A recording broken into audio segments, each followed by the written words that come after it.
Your group health and dental rates in Canada went up again. This is happening to everyone across the country. Your broker's probably telling you the same spiel every year. It's the inflation on health and dental. Your claims usage was high. These are real things. Your broker's telling you the truth here. But your broker is most likely withholding one key part for why your rates are also going up every year, and your broker's making more money every year for doing the same thing.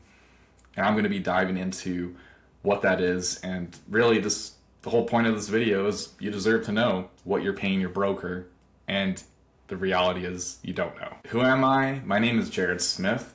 I am the CEO of riskx Insurance Brokers. We're based in Ontario and Alberta right now. We're a group health and dental benefits brokerage, family run and independently owned. My father, Gordon Smith, founded it in 1994. So this isn't something I just studied. I grew up in it.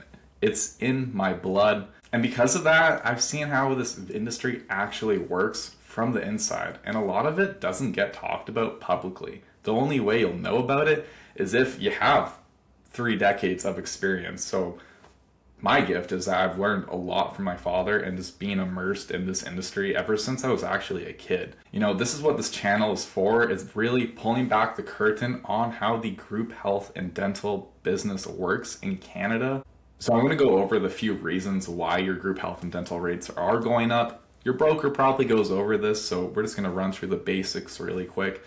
The number one thing driving your rates is claims experience. This is going to be the biggest one. So if you have a bad year in claims, it could be your new hire has a dependent who's on an expensive medication, or you have a family pounding the paramedicals, massage, physio, chiro, etc.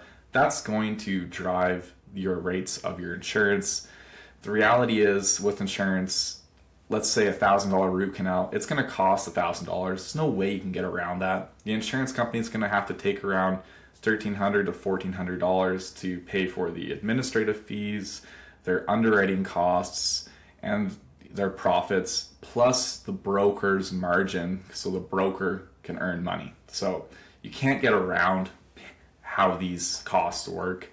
The second factor that's really driving the cost of your benefit plans is inflation and trend factors. So health and dental rates have been going up much faster, and I think that's really since COVID. Everyone became a lot more aware of their health plans that they have at their business, so everyone started using their benefits more, which I think is great. What that is also doing is driving up the costs much faster ever than before. And that's something you can't avoid too. That's this inflation, you know, drug costs are going up. I'm sure when you go to the dentist or massage, you see the rates went up 8%, 10% from year over year. That's this reality. The third reason is demographics. So as your team gets older, the statistical likelihood of claims goes up. You know, an insurer prices a 55-year-old differently than a 28-year-old. You know, so if you have a workforce that is aging, that's going to show up in your premiums. You can't get around that. You know, the only other solution would to be hire some younger people. These are all real, and together, that's why the industry average for annual benefit rates increases in Canada somewhere between 6 to 8% per year. And obviously, some groups are seeing much higher than 6 to 8%.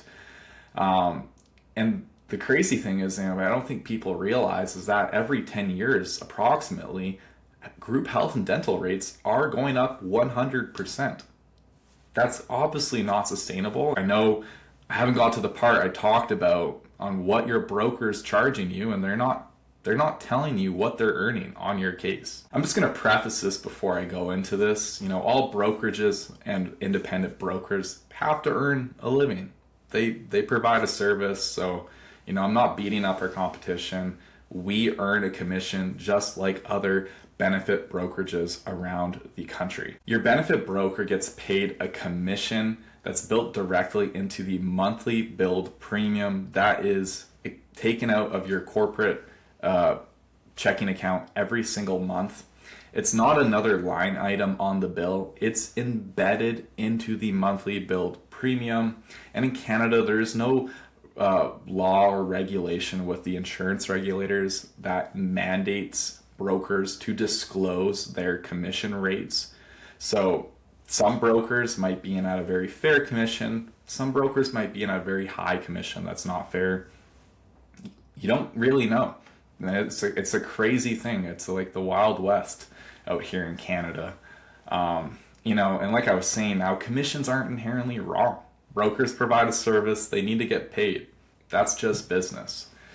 But here's the math, what most people haven't thought about. Brokers' commissions are typically a percentage of your total premium. So when your premiums go up, your broker's income goes up automatically. They don't have to do anything extra. They don't have to win new business. They don't even have to pick up the phone more than they did before.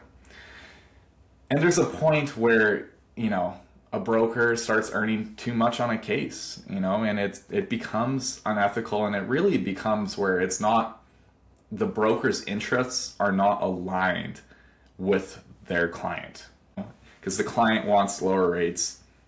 The broker is trying to get them lower rates, but they also earn more money each year as the rates go up. And I think the crazy thing, which is why, here at riskx, why we are very passionate about this, is once we realized a few years ago, wow, our commissions have doubled in the last 10 years, and our costs have gone up nowhere nearly 100% in 10 years. And if you think about technology and artificial intelligence, it's actually becoming a lot easier to run a business in Canada. Most benefit brokers likely haven't changed their commission rates in the last 10 years. Why would they? They don't have to disclose, they're earning a very healthy commission. I understand. And I'm not saying our brokerage has been perfect either. We just started to disclose commissions and reduce our commissions because it's important to have that transparency, to build that trust. That's where, what we want to do here at riskx and in this channel is, it's not, every person watching this we want as a client. What I want to do here is educate you so you can go and ask your broker, what are the embedded commissions you have built into our plan? We want to know what value we're getting. Is it fair? Now, I want to be clear. I'm not saying every broker is charging unfairly. Some are doing great work, earning every dollar. The point isn't the amount. Really, the point is about transparency. People will pay for a good service where they get. So if you're looking at your renewal increase this year and wondering why the number keeps climbing, now you have a fuller picture. It's not just inflation and claims and expensive medications coming to the market. There are structural factors in how this industry works that most business owners never get told about. And that's what this channel is going to be about, giving you the information you need to make better decisions about your group benefits. No jargon, no sales pitch, just straight talk from someone who's been in the industry their whole life. It's like literally in my DNA. I just one side note, I talk about benefits when I'm at parties. I'm very passionate about this. This is my life. To most people, it's a boring thing, but I'm very passionate about getting Canadian businesses better value on their benefits. And you really deserve to know the commissions embedded into your group health and dental benefits plan. If you enjoyed this video, consider subscribing. I'm going to be covering tons of topics on group benefits, ranging from how it works on the employer side, how it works on the employee side. I'll also be diving into group RRSPs and likely other insurance products as time goes on this channel. Really, thank you again for watching. I appreciate your time. Consider sharing this with someone else that might find this interesting. It could be another business owner who doesn't know. Anyways, thanks for watching. I'll see you in the